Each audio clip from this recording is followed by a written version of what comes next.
was just so plain, clear, that I still can't get to grips with what I actually seen that night. We said, shall we go back and see what it is?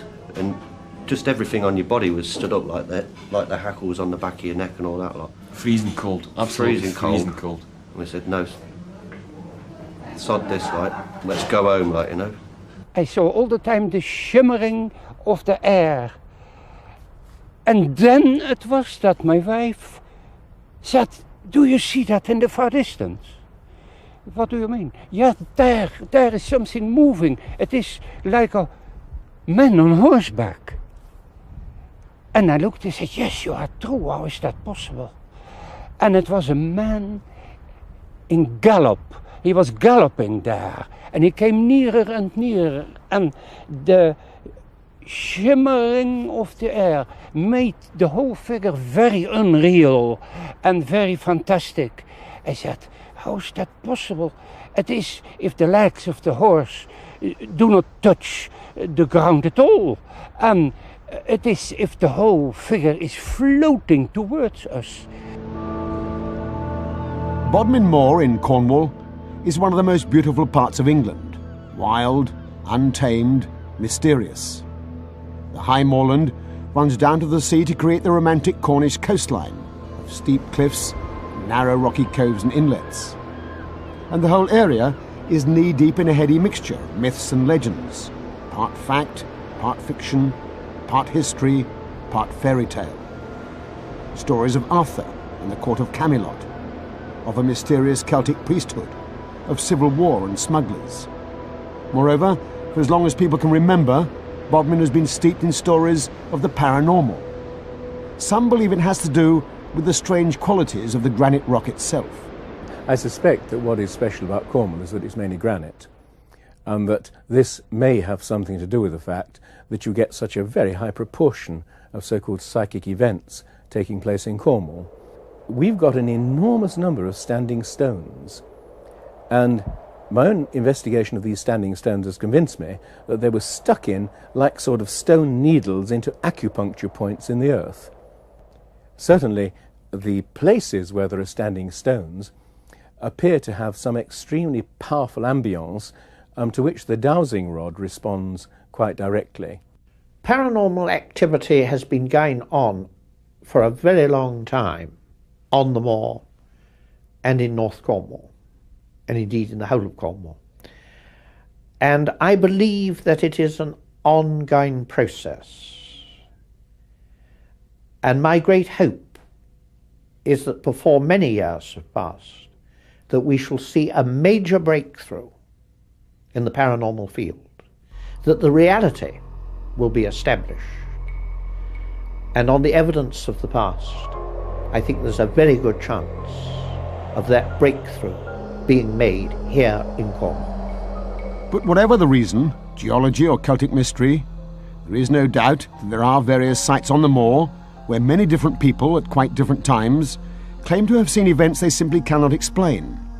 One of them, for example, is St Nectan's Glen, the site of an ancient Celtic monastery founded almost 1500 years ago. The glen is one of those places where myth and magic intermingle. But that having been said, many visitors go away convinced there is still a monastery somewhere in the valley. They've seen the monks. St Nectan's Glen is a piece of paradise, really. It's they've got steeped in history, going back to the Druids even used to worship up here. King Arthur, his knights were baptised in the Cave before they went in search of the Holy Grail. And you'll actually see some red stones in the glen, in the river, that are locally known as bloodstones. And they're supposed to be, when King Arthur had his last battle at Slaughter-Bridge, all the wounded and dying coming back through the glen to get to the castle, their blood landed on the rocks, and it's just stayed ever since. My granddaughter, when she was very small, often used to see a man walking across, and it was always away from the patio. Actually, he must have been walking on the air because there was a vast drop, where he was seen. And then lots of the visitors have come up and said that they see this old man standing at the edge of the building, very old man with a beard, rather stooping in a monk's habit. St Nectan's Glen runs down to the sea at the ancient fishing port of Tintagel, the very heartland of Arthurian legend.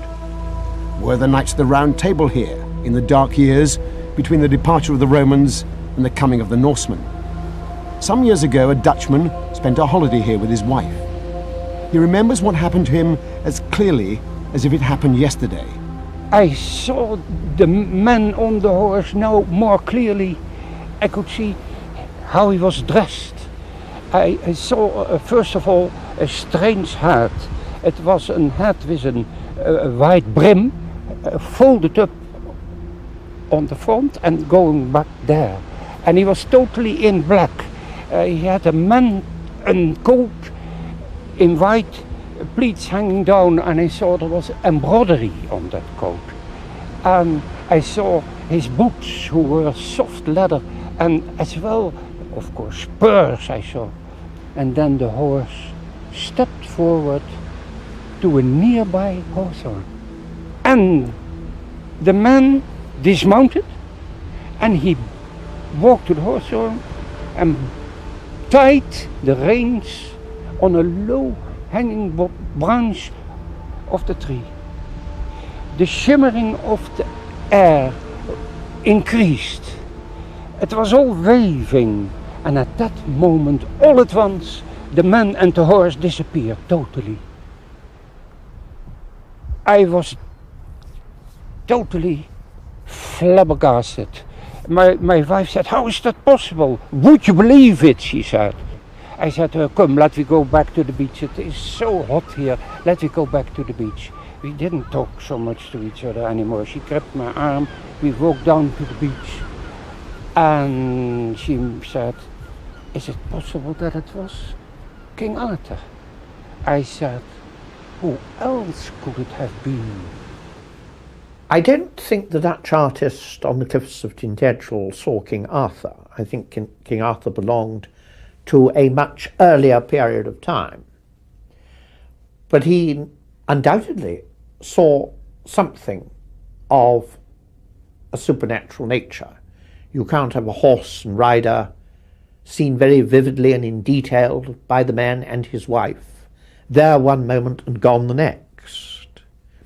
I think that the rider was stylishly dressed, which suggests that it was more likely to be within a smuggling context, because we've got to remember that the gentry were involved with smuggling. During the 18th century, the whole coastline was rife with smuggling activity. The lonely isolated beaches, the country lanes, the inns and farmhouses on the moor. And so swinging were the taxes on alcohol that all classes were involved, landed gentry as well as poor fishermen. It was a dangerous trade. If you were caught, you could be hanged from the nearest tree.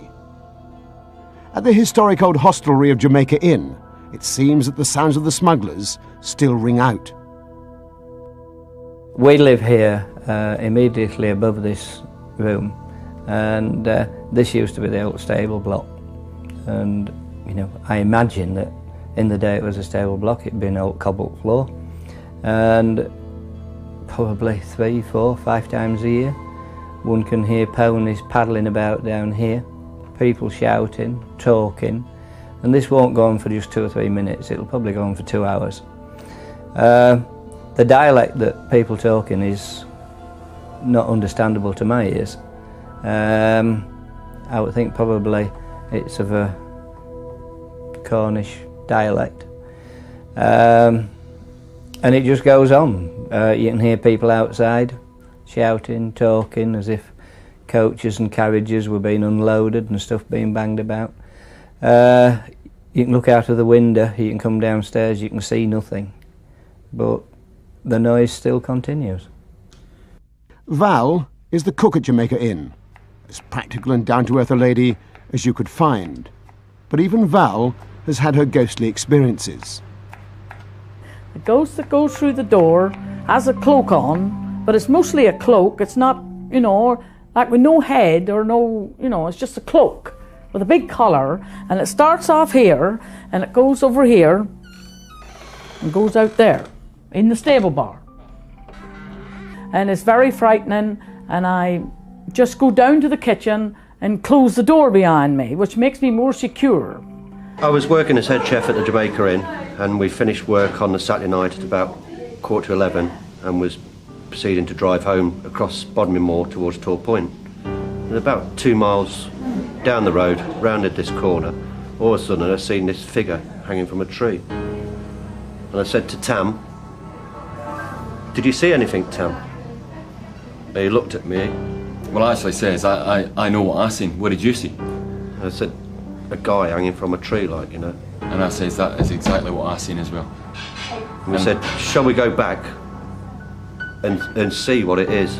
And just everything on your body was stood up like that, like the hackles on the back of your neck and all that lot. Freezing cold, absolutely freezing cold. And we said, "No, sod this, like, let's go home, like, you know." But every night since then, when we was going backwards and forwards to work, when you come back at night, you just instantly freeze and your hairs all stand up on the back of your neck as you go through. I can remember colours that night. I can remember black, I can remember white, and I can also remember red. A red scarf, or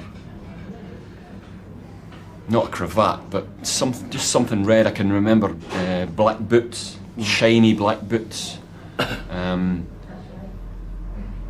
It was just so plain, clear, that I still can't get to grips with what I actually seen that night. Galloping horsemen, the sounds of smugglers, bodies hanging from trees. Around Tintagel and Jamaica Inn, such stories are almost commonplace. But 10 miles or so across the moor, in the village of Altonan, there is a cluster of quite different stories around the old vicarage, of a vicar and his mistress, and a distraught chambermaid who drowned herself in the village stream.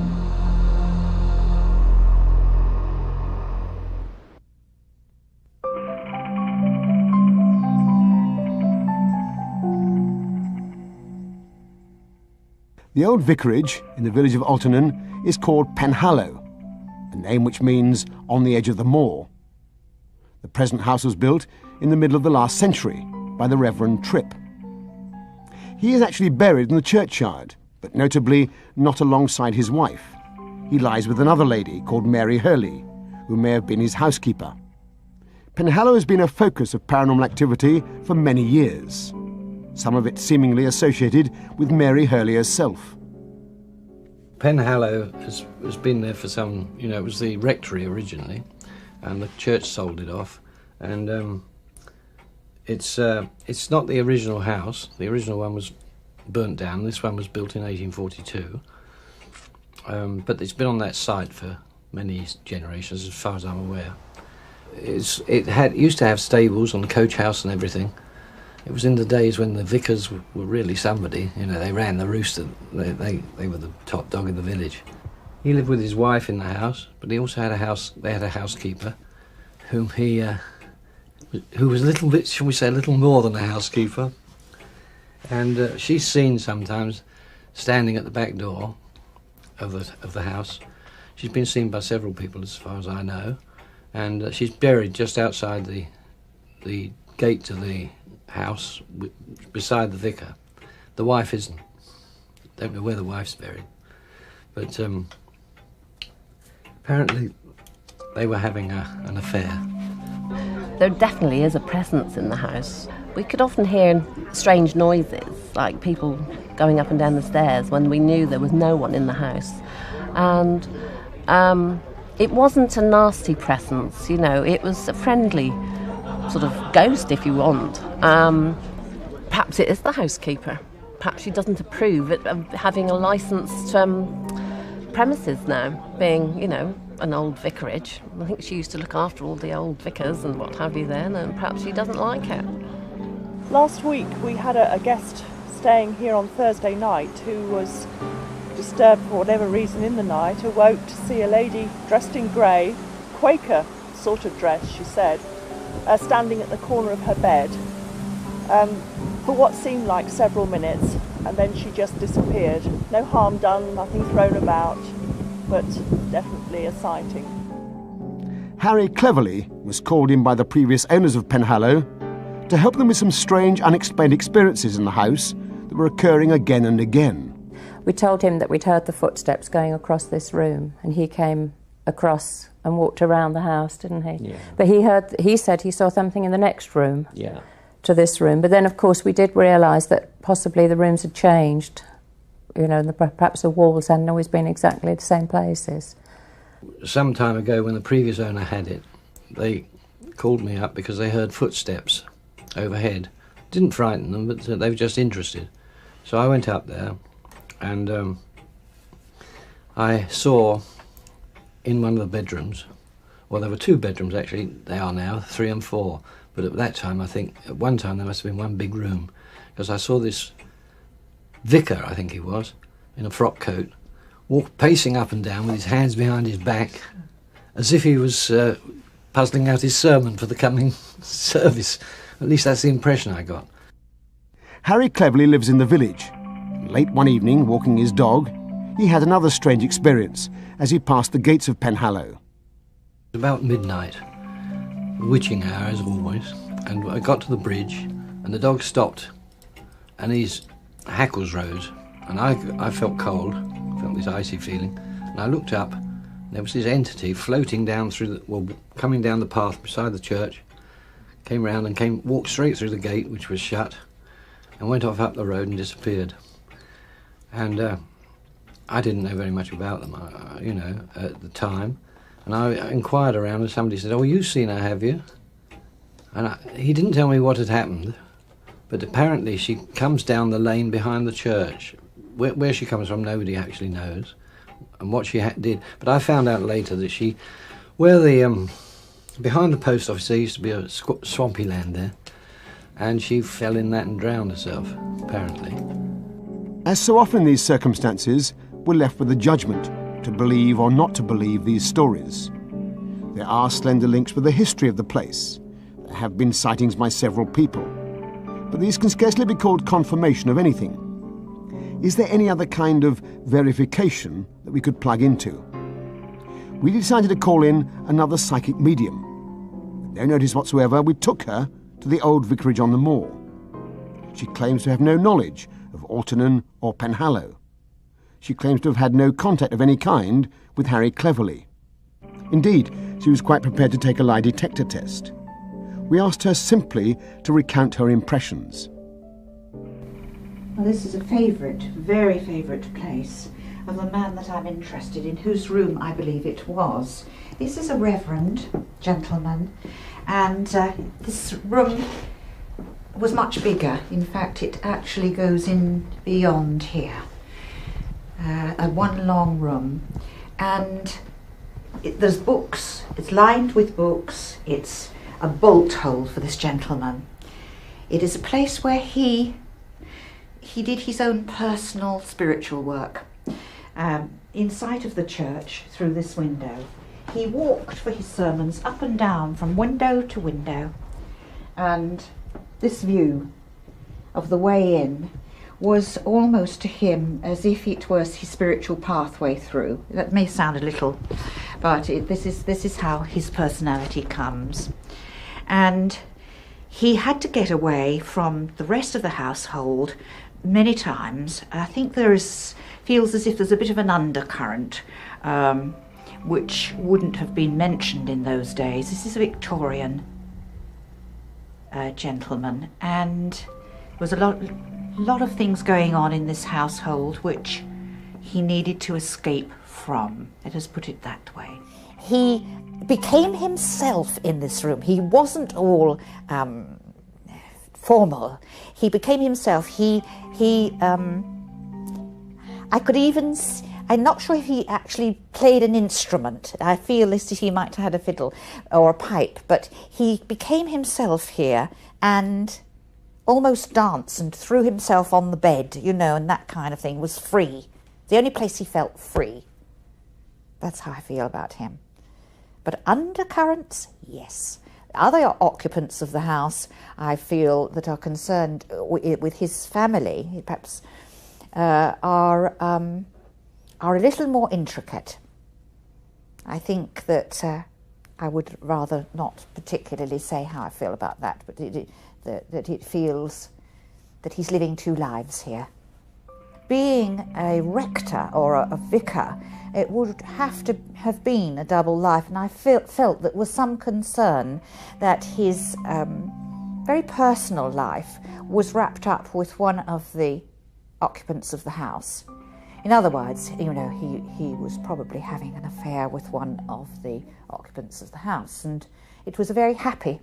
It was very, if I may be so bold to say, very beautiful. It was a very good heart connection with this lady. As Shirley moved around the vicarage, she picked up another contact, as she called it, in what used to be the old kitchens. I went into the back of the house because I felt drawn to do so.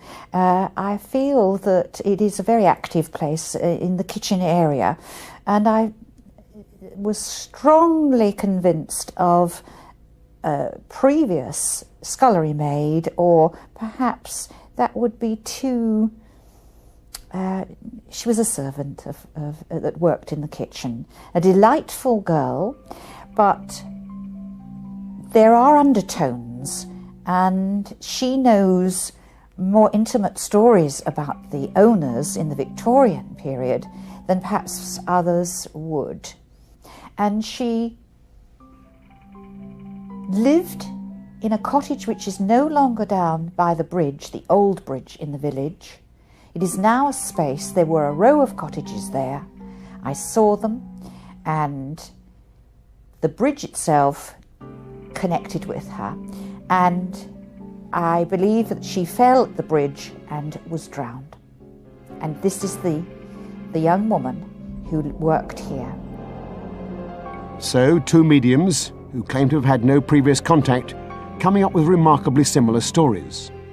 And right across the moor there are countless stories from people who've had strange experiences so real and so vivid that they're imprinted upon their memories, never to be forgotten. There are, as we've heard, theories that have been bandied about. The somewhat unusual properties of the granite rock itself, the mysteries of the Celtic brain, and so on. But there are precious few explanations. The only facts would seem to be that the area is indeed rich in history and event, and that people have had experiences here that have changed their view of life and death.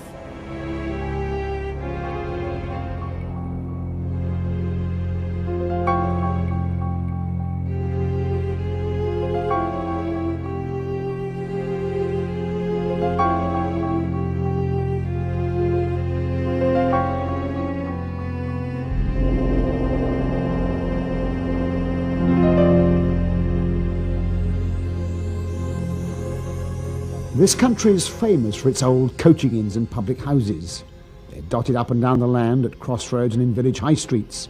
And for many hundreds of years, they've been a centre of village life and a resting place for travellers moving along the old network of trunk roads. This constant ebb and flow of life in and around these old houses seems to have left an indelible imprint upon many of them. They're the focus for some of the most extraordinary and surprising stories of paranormal events that we've come across in our search. In this programme, we tell a quite remarkable story from just such a historic inn, the George, in the ancient city of Preston. Over 300 years old, steeped in history, built on the edge of an old battlefield. We know that the pub was here for 300 years or more, but the land itself also has a tremendous history. During the Civil War, the Battle of Preston was played out just down the road, and this area was used as a mass burial ground. This has nothing to do with the gravestones that have been found on the site, because those graves would not have been marked with stones. But we do know that it was perfectly legal at the beginning of the 18th century to have your loved ones buried on your own family property, in the cellar, in the back garden, wherever. It was perfectly legal to do that, so it's not so surprising that we found gravestones here. Over the past 5 or 6 years, the George has been through what amounts to a paranormal storm. A troubled and disturbed time that has transformed the views of the people who live and work there. When it happens to you, you start believing that, you know, you shouldn't be so sceptical, that you should read into things, and when it does happen to you personally or your immediate family, then you do realise that you shouldn't dismiss things. I was very, very shallow by not believing, not looking into it more. I didn't believe it, but it's like the old saying, isn't it? Seeing is believing. There's definitely something strange. The lightning conductor of this storm of paranormal activity has been Tom, a solid, down-to-earth North Countryman, former landlord of the George before he was driven out by the hauntings. He sought help from Melanie Warren. She's an experienced and rigorous paranormal investigator, profoundly sceptical, rejecting anything that smacks of deception. She was aware of a deeply sensitive side to Tom. Tom has had psychic experiences of one kind or another for most of his life, and I think that because he's more sensitive to things of that nature, that's why his story is much more exciting than anyone else's. It isn't just Tom. Over the past 5 years, all kinds of weird and unexplained events have gone on in the George. Objects have materialised and disappeared right in front of people's eyes. Machines have switched themselves on and off. People have been frightened out of their wits by invisible forces that have pinned them to the wall. But many of these events have been just bizarre and whimsical, funny, rather than frightening. A bank book, you'd leave it somewhere, that's why you knew it was important. You'd leave it in a particular place, knowing full well where it was, and you go to retrieve it and find it had gone minutes later, and begin a hunt for it because it was usually important, and find it in some, a particular room that you hadn't even visited. And obviously you blame yourself. I must have gone in there and left it. You blame the children. They must have picked it up and moved it. But some of the things were just it happened too often to be reasoned away. One night I came down to put some CDs on, and the CD player was here, which was a large CD player, like a jukebox, which held a lot of CDs, I say about 50 or more. And I got halfway down the stairs, which are here. They were slightly different than that, but basically they're in the same position and everything else as they were. CD player was here. Halfway down the stairs, the machine just started to throw everything out, literally. And instead of like straight up in the air, like you would imagine it would do, they were flying across the room everywhere. Because I thought at the time, I hope one doesn't hit me as I'm running back up the stairs, because I thought it might be quite painful. And that was the last time I was down here, and I've never been down until today. So it still feels strange, and it's not very nice, and I'll be glad when I'm out of here, thank you. And it's like the new licensees what moved in to this pub as we was moving out. We took our old till with us to the next pub. They put the till up back over there. They hadn't even plugged it in, and I was stood there and the till was on there, and I was talking to the new landlord, and the till started working, and a little piece of paper come up. The till wasn't even plugged in. And I said to him, "You're welcome to this, mate, I'm off." And he couldn't believe it. He was absolutely gobsmacked. But throughout all of this, a great shadow has lain over the George. The shadow of a tall, gaunt, aggressive figure, dressed in 18th century clothes, who has appeared again and again to Tom. He remembers the first appearance as keenly as if it happened yesterday. I heard all this banging going on. This building's like 3 stories, if you will. And I heard all banging upstairs on top floor. My first initial reaction was it's my oldest lad getting up for work. And I'm going to kill him when he comes downstairs for making so much noise. But every room, every door was opened and slammed. Opened and slammed, and you had this boom, boom, boom, these feet. And all doors slam, slam. And I were in bed, and I got out of bed thinking when he gets down here, he's in trouble. Well, I was fast asleep, and the first thing I remember hearing was the dog barking, really violent, barking very angrily, not just a little woof. I sat up in bed, and Tom was in the process of following the dog through the bedroom door, down on the landing, down the steps towards the bar. At this point, I was still half asleep and thought we'd been burgled. The dog and Tom's gone down to investigate someone breaking in. When I heard him coming down the stairs, I turned around and I just saw a black shape as such moving fast, so I couldn't like pick it out, if you will.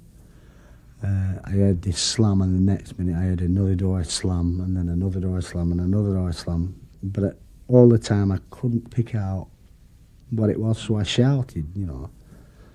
I said, "Alan, is that you?" I said, "I'm going to kill you. Come here, what's that racket for?" And I turned round to get a cigarette.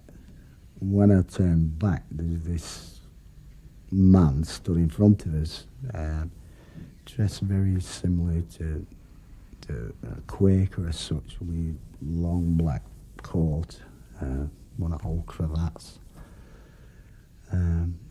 very dark, unshaven, very tall, you know, face.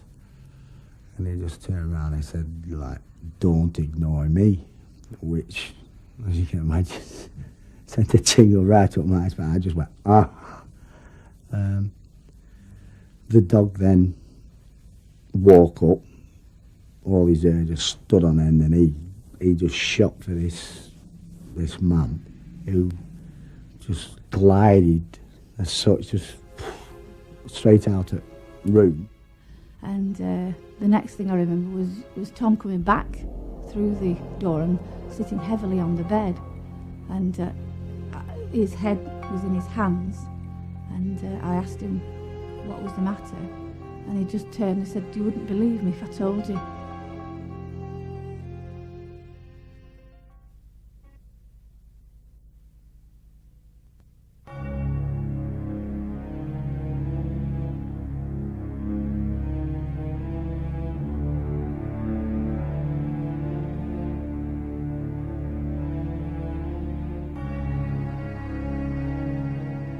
The constant visits of the ghostly stranger had a powerful effect on Tom. He found himself engaged in a terrifying battle of wills. Meanwhile, his wife, who had never seen the stranger, thought he was going mad. And still at this stage, I was under the impression that Tom was having a nervous breakdown. I felt that I'm very sceptical about ghosts and didn't believe, in a sense. I knew he was upset about something, but I didn't know whether it was the ghost he was talking about or whether he was just sort of completely gone, you know, too many of the top spirits. But I did believe something was terribly wrong for him to lose all the weight and feel so badly about things. Customers used to think I was going crazy because they could hear me shouting at him downstairs, and all they could hear was like a rumble, which was how his voice, he had a very deep voice, so it sounded like some type of machine going. But it was me and him having this, you know, argument. I was telling him to get out that way, and he was saying, "Get out of my pub," and, you know, it just couldn't hear away. Things got so bad that these people, who up till then had had no belief at all in anything paranormal, decided to call in a psychic medium to drive the violent spirit away. And she went round the house and relayed things to us that made us believe she was genuine. And she decided that this spirit needed help, and that he was using Tom as a means to gain access to some help to end his suffering. As it seemed to the medium, he was suffering badly, and she didn't feel able to manage the séance, as I think it was, you call it a séance. She didn't feel able to manage it by herself and felt she needed the help of some more mediums. Then this medium came back with two more, a young lad and a middle-aged lady. And she decided that combined, they could handle what was going on.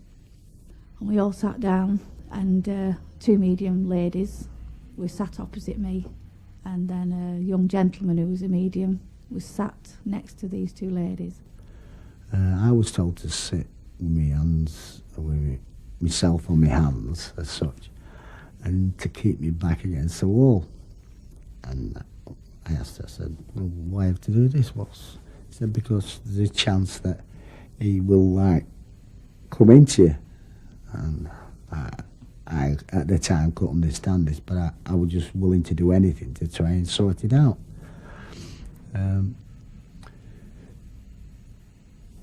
They went into this, well, I'm going to say like a trance meditation, whatever, and she at the same time was saying, don't you move, do not move, you know, you stay there. And then these two women took on, visually they changed a little bit, not a lot, but the voices went to children's voices. And the young man, as I said, I'm very sceptical, but I did see something that night that I've never seen before. And this young gentleman, this young medium, was only in his mid-20s, young, clean-shaven young chap. And he sat 10 feet away from me, and I actually saw his face change before my very eyes. I really did see it. He changed from a 27-year-old young chap to someone late 40s, very dark, haggard, a beard. He then got up to come for me. When he moved, I like got shoved right back, you know, really powerful, and all the time. And I, unbeknown to myself, I was rocking backwards and forwards like that. And you feel like something trying to tear your back open as such, as I was rocking, you know. I was like fighting to push myself back, and whoever, whatever, were like fighting to push me forward, if you will. And then the young chap spoke, and as he spoke, he was more or less saying, "I can't cope with this. I can't handle this." And as he spoke in his own voice, the face just seemed to melt away and change back to the young man that had been sitting there. And from that point, I took notice, because that was the point I believed, because the face that the chap had took on was the same face that Tom had described to me as the spirit that had been bothering him since we came into the George. So from then on, I believed what he said was true.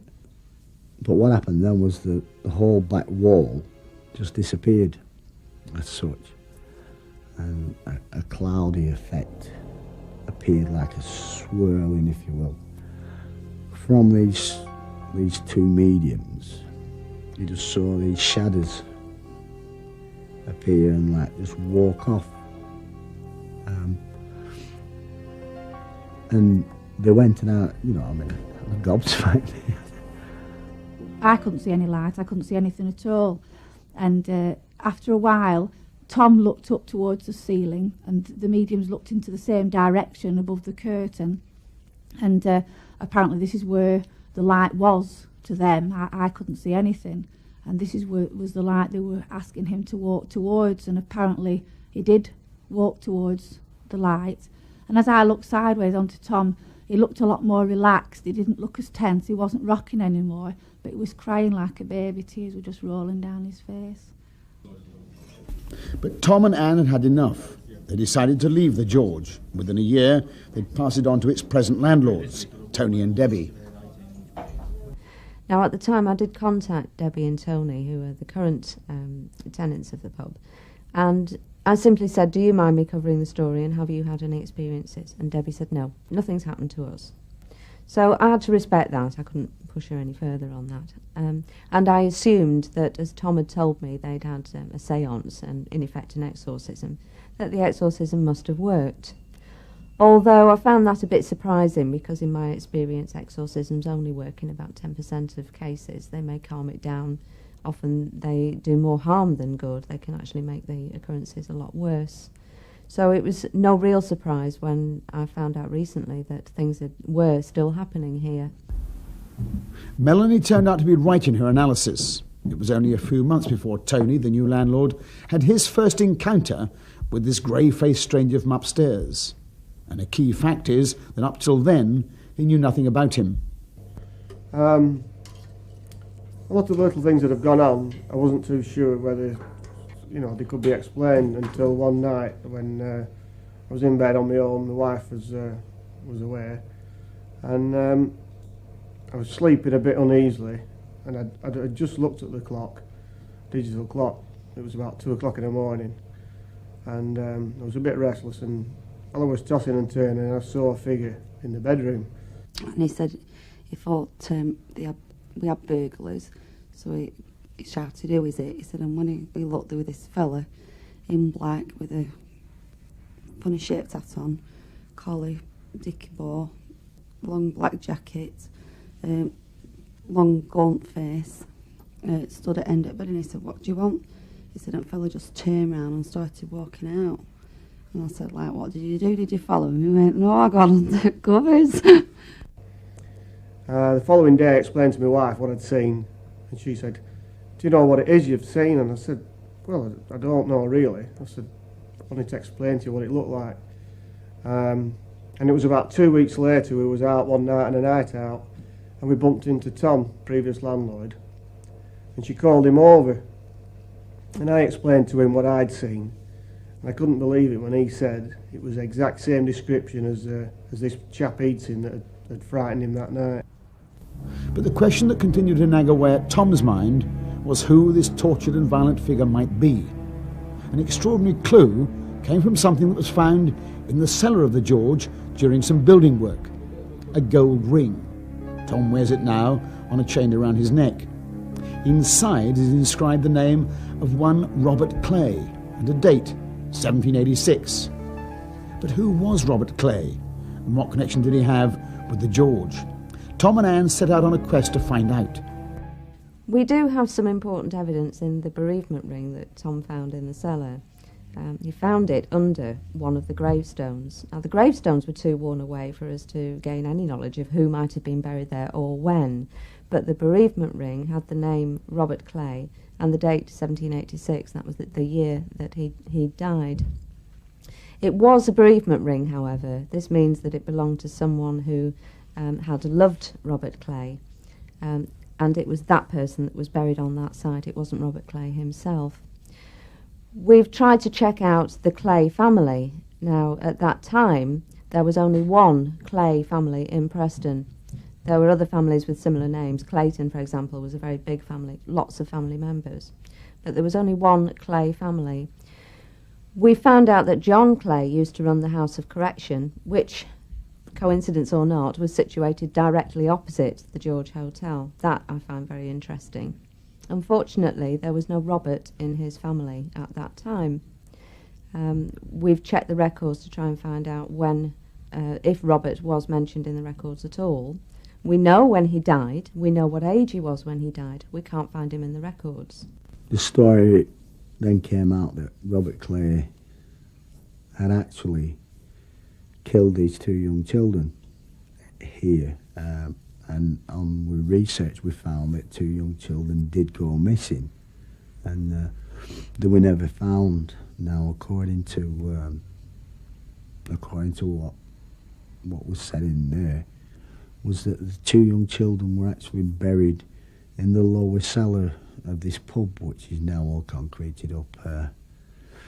The historian we spoke to asked us to keep him in touch with the story because he was quite interested in it. So after the séance, we went back and told him what had been said and how it had progressed.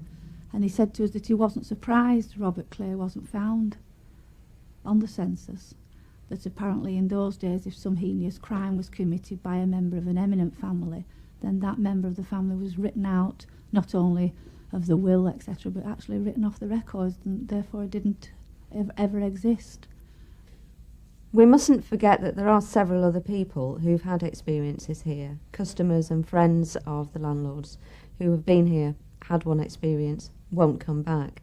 Most of them didn't even want to talk about it. They wouldn't appear here today. They would rather keep it to themselves. When you're dealing with witnesses like that, you know, they're willing to talk to me in private. They don't want it publicised.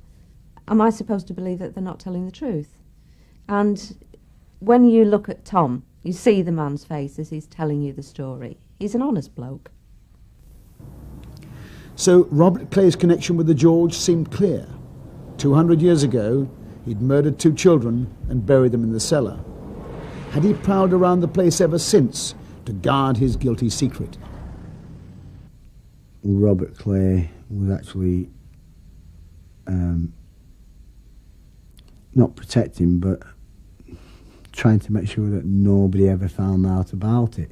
And that is they thought that that might be one of the reasons why he's been the one to try and get shutter people. The previous licensees had troubles, but not to the extent that I did. I think with a building so old that's been in use as a pub for 300 plus years must hold something other than bricks and mortar. People's lived here, they've died here, they've been born here, and it's a meeting place at the end of the day. And I think perhaps my idea is that, you know, it carries on being a meeting place for people when they've passed over, when they've died. They perhaps want to come back and visit, or it's somewhere where they've always been comfortable. And that's what a pub is. It's a meeting place for maybe not just people to meet, but spirits too.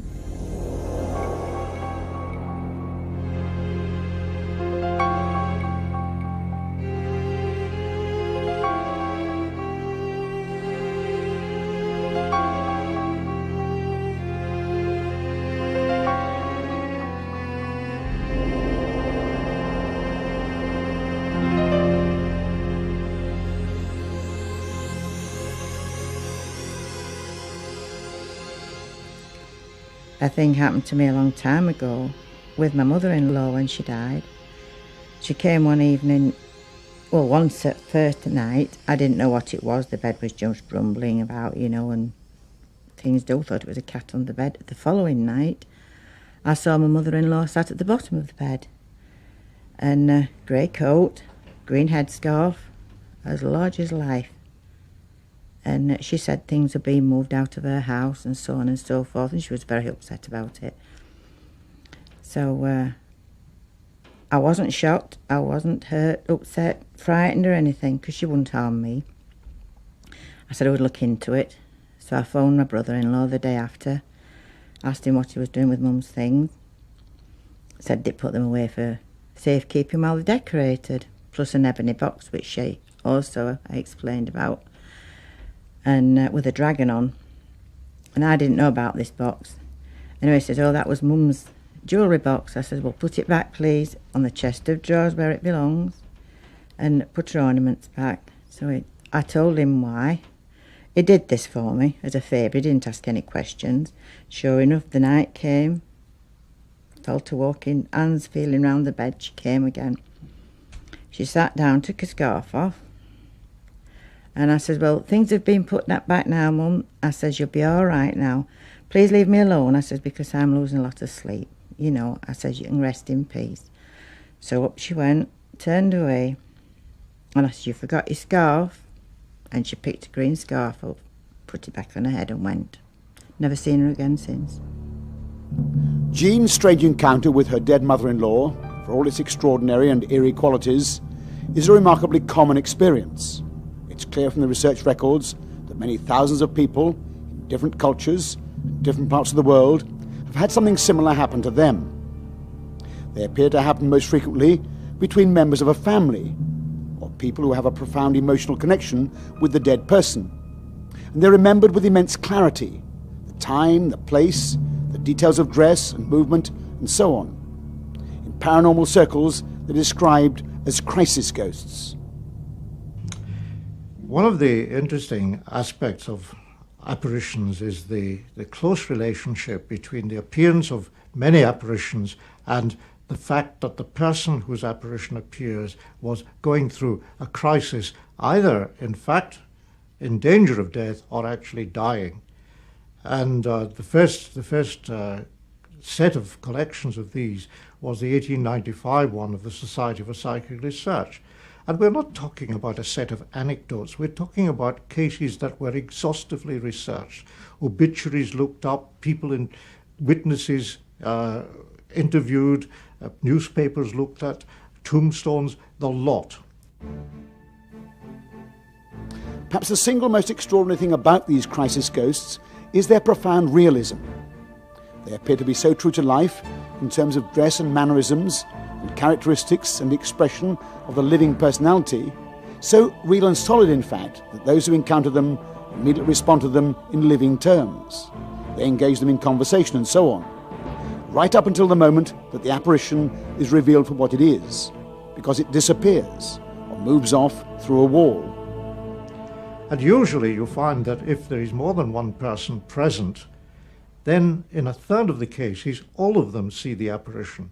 It looks solid, it looks real, it may act out a very reasonable scenario so that they will, for example, see the door open and Uncle George comes in and they're surprised because the last they heard Uncle George was in Australia and they're in London, and they'll say, "George, how did you manage to get here so quickly?" And he'll smile.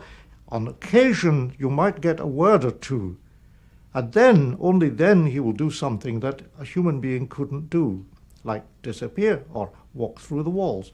And then they begin to get scared. And then, sooner or later, word comes that at that moment Uncle George was drowning off the Great Barrier Reef or something like that. Sadly, because of the 2 world wars, there have been many, many cases like that of a person being shot down in their plane at a time when the family thinks they see him as large as life, sometimes in uniform, sometimes in mufti, walking up the garden path. "Oh, John has got unexpected leave. Oh, how wonderful." And they go to the door, they open the door, he's not there. And then they begin to wonder. It's very, very common. A pilot coming up the garden path long after his death. A story very similar to that occurred not tens of years ago, but as recently as last October, to an airline pilot indeed, as he crossed the foyer of a large modern airport used daily by thousands of travellers. He bumped into a colleague. He still finds it difficult to describe the profound emotional shock of learning that the colleague, with whom he chatted for some time, had in fact died in a very sudden and unexpected way some time previously. On the way, I slightly deviated from my route instead of going to the bus, and as I deviated, I saw this friend of mine in the door come into the airport. I stopped, turned round, he came straight across to talk to me. I put my bags down, spoke to him fairly briefly. "What are you doing, you old bugger?" or that sort of phrase. Now, this is a guy I've known for 8 or 9 years. We've both flown the routes to the Western Isles, up and down. We meet in the hotel, etc., etc. We had a few words. I noted 1 or 2 things about him. I went to shake hands. He didn't respond, which seemed a bit odd. Puzzled me a bit. He was very thin, he'd lost a lot of weight. Anyway, all of a sudden he said, "I've got to go," and I said, "Fair enough," picked my bags up and legged it for the door to get the bus to the hotel. The following day, I went into town, did a bit of shopping, and went to see a friend of mine in the pub where we normally meet, and he bought me a drink and said, "Hello, how you doing, and what's going on," and "not a lot," and all the usual rubbish you talk about. And he said, "Just a minute." And he went round the corner to the paper rack, picked up the Scotsman from the paper rack and came straight back to me, put it on the bar in front of me, saying, "You must know this man. You flew together. You were in the same airline." And to my absolute astonishment, I was stunned, was the obituary of this friend of mine I'd spoken to the day before. And I just couldn't believe it. It wasn't possible. It was not possible. The captain's case is a typical post-mortem apparition with overtones of unfinished business. There is no doubt about it. We've investigated the case, we've talked to witnesses, and what is important, and is another aspect of this, is that it has made a tremendous difference in the attitude to life of the witness, the captain. Apart from that, there is also seemingly almost the indication that something to do with the man who died incidentally after some short illness and unexpectedly, was trying to make his presence, his continued presence or existence, still felt. And this is absolutely typical. Now, you can think what you like. If I'm a nut, then you can call me a nut, but I can assure you, as an ex-naval officer, fighter pilot, commercial pilot, I am not, what's the word? I don't make up these silly stories. That encounter has profoundly changed Bob's attitude to life and indeed to death. He has no doubts whatsoever that he met and chatted to his dead colleague. And that view underlines the powerful scientific relevance of these so-called crisis ghosts. They occur so frequently, and they are so verifiable in the sense that the dates of the death and the encounter can be clearly established. They pose a major challenge to scientific thinking. What is happening? What happens after death if, as seems clear, some aspect, some dimension of the dead person is able to re-establish contact with the living? There are so many cases that we have to accept that a fraction of people, when they are dying or in danger of dying, somehow contrive that their apparition appears as large as life.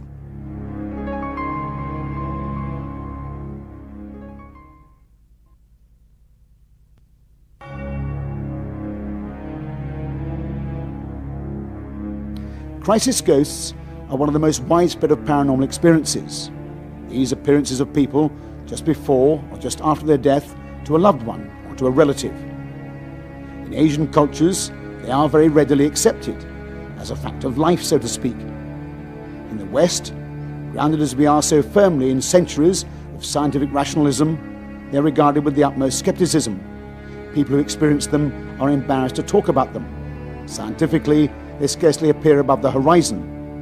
There are very few theories that attempt to explain what is happening.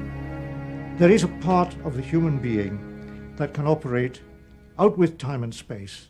And by that I mean that human beings are not separated one from another as clearly as they seem to be. We have our bodies, we have our personal consciousnesses, we have our personal subconsciousnesses.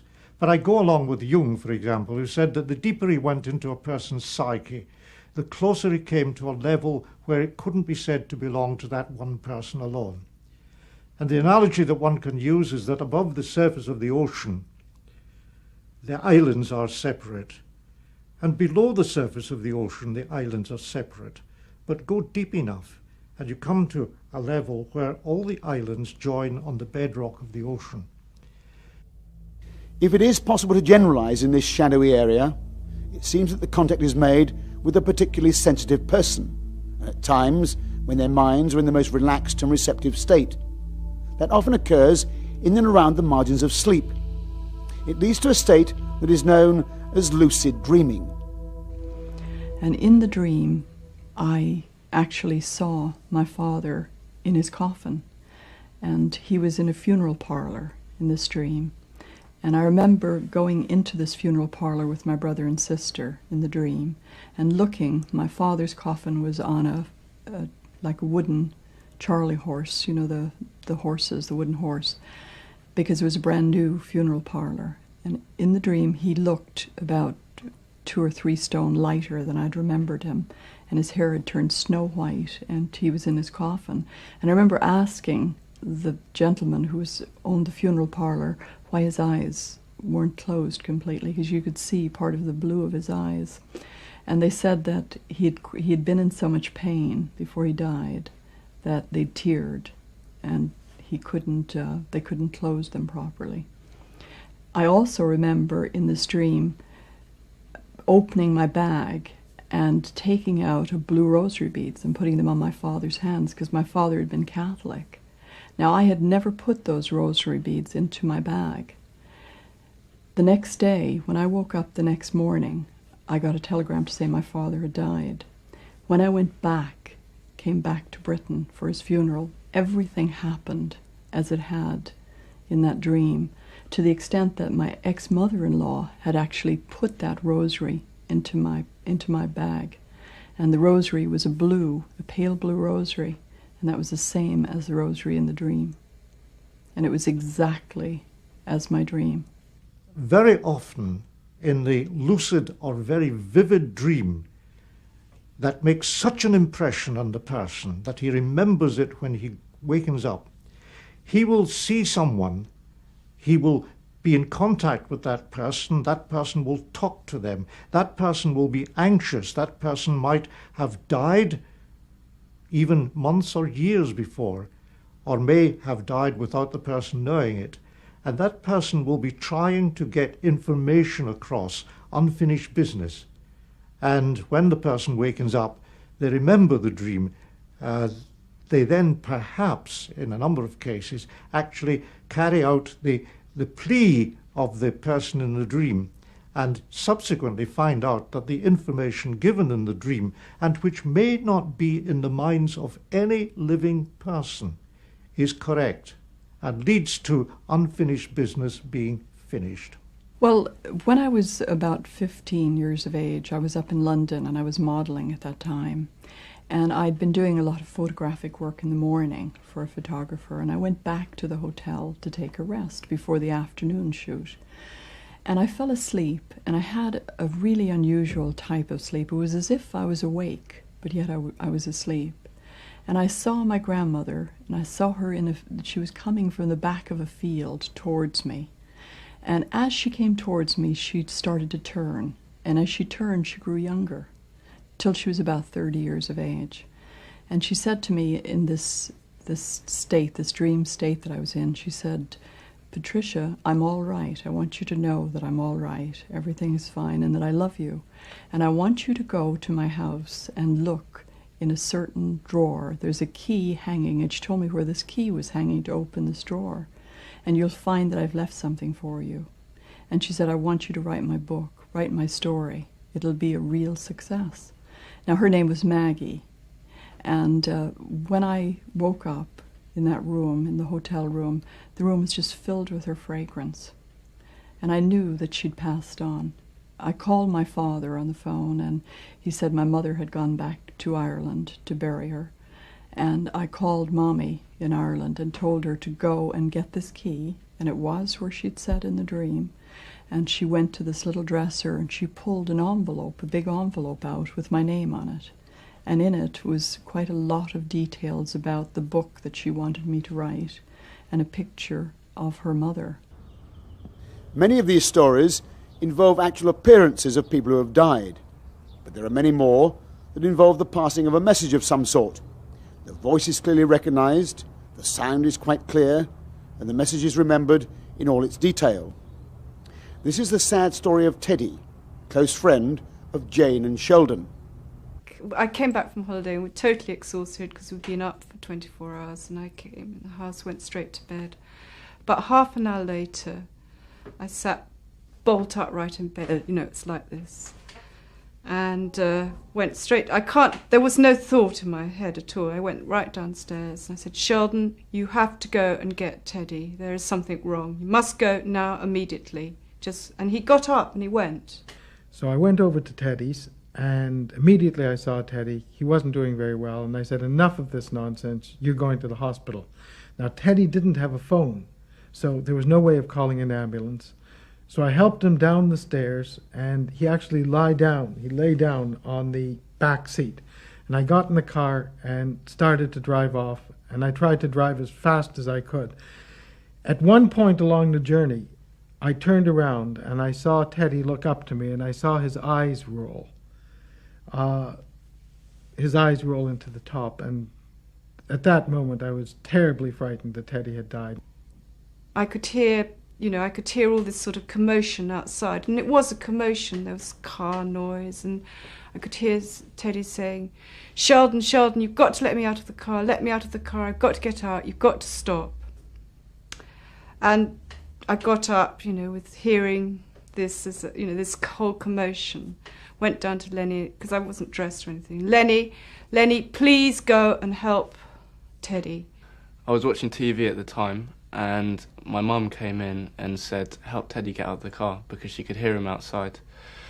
I went outside to check if he was there, and there was no one there. I couldn't see the car, I couldn't see my dad, and I couldn't see Teddy. I looked around, I went round the corner, and there was no one there. So I came back inside and I told my mum, and she said she could definitely hear voices, and she could definitely hear Teddy's voice in particular. And she said he needed help, and I told her that I thought she was crazy, basically, because I couldn't hear a thing. And I knew then, that something, that Teddy must have died or something had happened, and I sort of went back to bed and just waiting for a call. It's just, like when you know something like that's happened, it's just sort of everything goes still, and it's just waiting to hear the news. I sped as fast as I could. Ultimately, I got to the emergency in the hospital, and I rushed out of the car through the doors. I ultimately found a nurse. The whole hospital team came running out to grab Teddy, and they took him into the hospital, and I heard all sorts of electronic things going on. And then I was asked to wait in the waiting room. And I was about to make a phone call when a nurse came over to me, and she said, "Don't use that phone. You'd be more comfortable using this private phone in this room over here." Well, so I did that, and I telephoned Jane, and I said, "I think Teddy's dead." And Jane said, "I know." When these things happen, you're there with the feeling. You don't start analysing what is it or what does it mean or anything. It's just you're in the feeling. You're in that experience at that moment of time. I think afterwards, when Sheldon, I got the phone call and he was dead, there was a feeling of terrible shock, because it was quite, it was actually, because you can't really explain this to other people because they think you're a bit weird. The fact of crisis ghosts would seem to present science with a profound challenge. They are so widespread they can't simply be brushed aside as aberrations of a few misguided individuals. The manifestations or apparitions are described with such clarity and detail, and they have such realism, that they do raise fundamental questions about the nature of death and dissolution. Is there a part of the human being that survives his worldly death? Is there a need, as some scientists would put it, for a whole new science, a science of the mind? Ghosts which appear to people who have just recently been bereaved, or possibly to other members of the family when they're dying, I'd explain in two ways. Firstly, I'd take a normal scientific explanation. If you look at people who are recently bereaved, most of them have visions of the bereaved person. It's a common function of death. But that doesn't account for everything in the way of crisis apparitions, because sometimes people know nothing about it, don't expect it, and an apparition occurs. I think you have to argue that there may be emotional links, and there's certainly scientific evidence to suggest that emotional states in one brain may be transmitted across distance to another brain where they can be measured. And that would be the sort of basis on which one would then explain crisis apparitions. I have to say that over the last 100 years, there has been collected a vast amount of evidence in all sorts of aspects of psychic research, which, to anyone open-minded, I would feel, makes it imperative to believe that a human being is not just the big animal that grew the big brain, that there are facets of a human being that can operate outside time and space, and perhaps mortality. the evidence is such that many psychical researchers would say that the question, shall I survive death, is one that can be seriously contemplated by an intelligent person. And as for myself, I would say that if, when I die, I find that I have ceased to exist, I will be very much surprised.